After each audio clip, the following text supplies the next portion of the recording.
D'abord, je tiens à remercier les signataires de cette charte qui sont à mes côtés, évidemment. Je pense à Auchan, à Boulanger, Société Boulanger, Carrefour, la FNAC.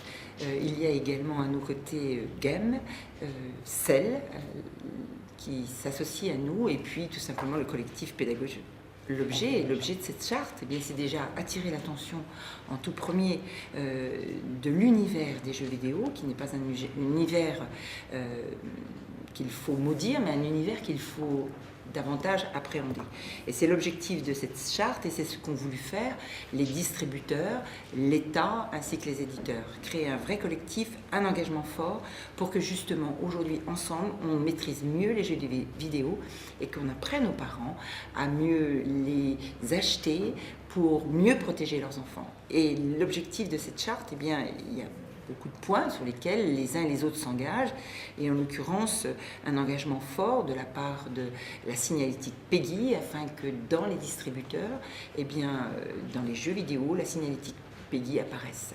Je vous rappelle quand même qu'on a quasiment 86% des parents qui ignorent totalement cette signalétique PEGI. Donc il faut absolument qu'on mette un coup d'accélérateur sur cette communication, sur la prévention des jeux vidéo et de la signalétique PEGI. Je tiens à affirmer ma reconnaissance pour l'engagement de ces signataires, donc s'engager par une signature, c'est bien, mais il va falloir évaluer, et c'est aussi l'objet de cette charte, c'est que tous ces signataires vont évaluer au bout d'un an ce qu'est le fonctionnement de la signalétique PEGI, comment l'ont ressenti les parents, faire vraiment être à l'écoute du ressenti des parents, parce que les parents pourront, sur le site internet, relever soit les manquements, soit les difficultés qu'ils ont rencontrées par rapport à cette signalétique.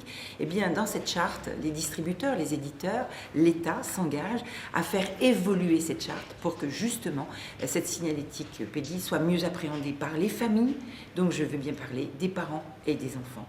Et véritablement insister sur le fait que cette pierre que nous avons lancée aujourd'hui, elle doit être poursuivie, en tout cas cette volonté doit être poursuivie par tous les acteurs des jeux vidéo, qui, je le rappelle, est une des premières industries françaises.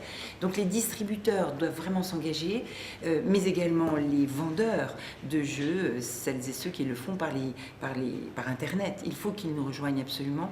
Il doit y avoir une vraie volonté commune de chacun d'entre nous pour l'avenir du jeu vidéo, parce que c'est vraiment notre objectif, pérenniser le jeu vidéo, mais ne pas le stigmatiser pour qu'il soit mieux appréhendé.